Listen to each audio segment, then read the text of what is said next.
Okay everyone, welcome back to the channel for another video on Gran Turismo 7. I'm back with the latest time trial to get you 2 million credits on Gran Turismo 7. So for this combination, it's Group 4 at Dragon Trail Seaside. I don't know why I thought it was Group 2 at Interlagos. I think that's in 10 more days time. But yeah, this combination, you can use any Group 4 car, BOP on, default setups, and racing hard tyres. Now obviously first choice for that when it's this combo is going to be the Nissan GTR, but bear in mind you might want to get your lap in quite fast because there is possibly going to be a BOP change in Group 4 at the end of this month. It might not happen, but if it does, get your lap in with this GTR quick, just in case a BOP changes around and the cars are not as quick. I advise you do that. Now I've done a very basic lap. I'm not a particular fan of this combination in Group 4, but I wanted to get you a guide to make sure you can get your 2 million credits. If you follow my guide, I think you're going to find it fairly simple. This is a little bit easier, I think, than a couple of other weeks we've had in terms of getting your 2 million credits, because it's a fairly long track but very power based, so you're on the power a lot. You're not going to lose too much time in corners. So let's get this track guys started. Hit that like button if you enjoy these videos and subscribe to the channel. So let's start off the lap. Starting off, going into turn 1, you're going to be looking for the 150 board. Now you are going to brake ever so slightly short of the 150 board, so as we keep the car to the right hand side, 150 board is there and we're braking just a fraction past it. You can see onto the brakes there, just past the 150 board. We're going to keep the car to the right hand side, use the curb on the right hand side to rotate the car into this chicane. Now you really want to get this car into the curb on the left hand side, so you're going to trail brake off the brakes, and just as you're getting close to this curb here, you're looking in the distance there because you're looking at the second part of the chicane where you want to get that car rotated into it. So onto the throttle nice and early, rotate the car and use some of the curb on the right hand side and get on that throttle and try and stay on the throttle as much as you can. Now be careful because it's very easy to run off wide and understeer there, but if you get it right, you'll nail that. Now into this next right hand corner, you do not lift, you do not brake, it's completely flat out. Just go up into 5th gear just before you hit the curb you see here.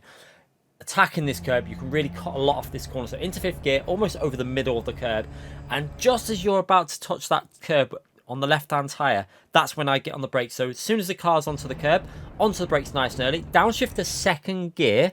Now what we're going to do here is brake just before we get, you can see, onto 2nd gear before we get to the end of the curb, and then as we're coming into this curb, we're going to go up into 3rd gear. So the 2nd gear rotates the car, 3rd gear is going to be used for the exit power. So full power, 3rd gear, use some of the curb on the left, and now power your way up this hill through the 1st sector.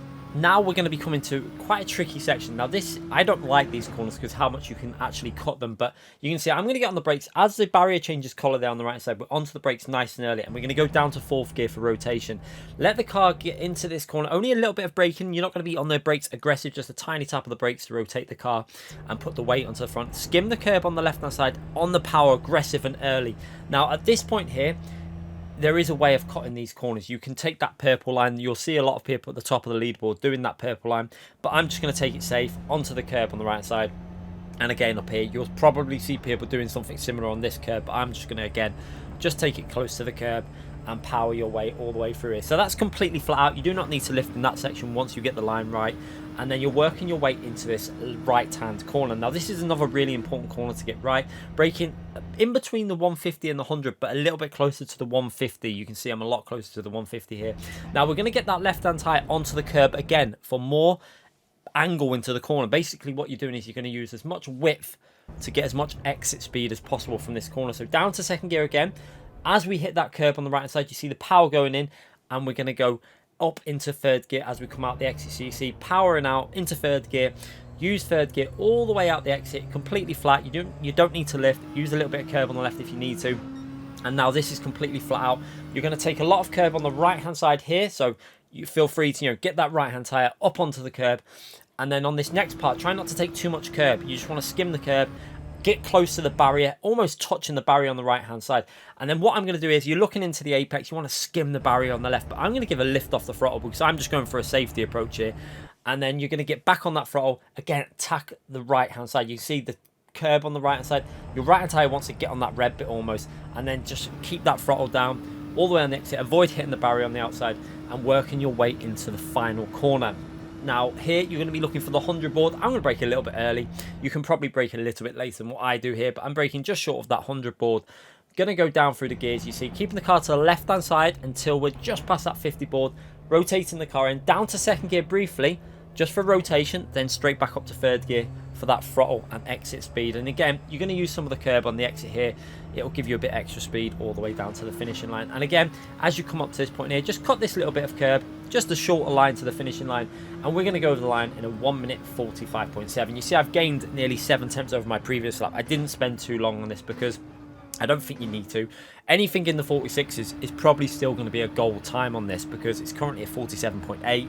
Pepe's done a very good lap, but because it's quite a long lap and a fairly simple track, it should be fairly simple for you lot to get the gold. Fingers crossed this guide can help you get it. I really hope it does. Let me know in the comment section if it does. Let's have a little watch of this lap now from the chase camera, and you can see what I mean by using that full width off the curbs, and also how much we cut on this corner now. Look at it as we approach here, almost over the middle of the curb, touching the curb with the left hand tyre onto the brakes, downshift to second for that rotation, straight back up to third for the exit speed.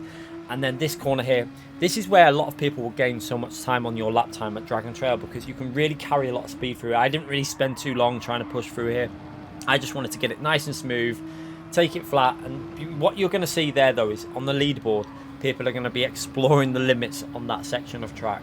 Because if you do get that right, you're going to gain probably about 3 or 4 tenths at least on your lap time just through that section. Again, this corner again is another corner where you can really gain a lot of time.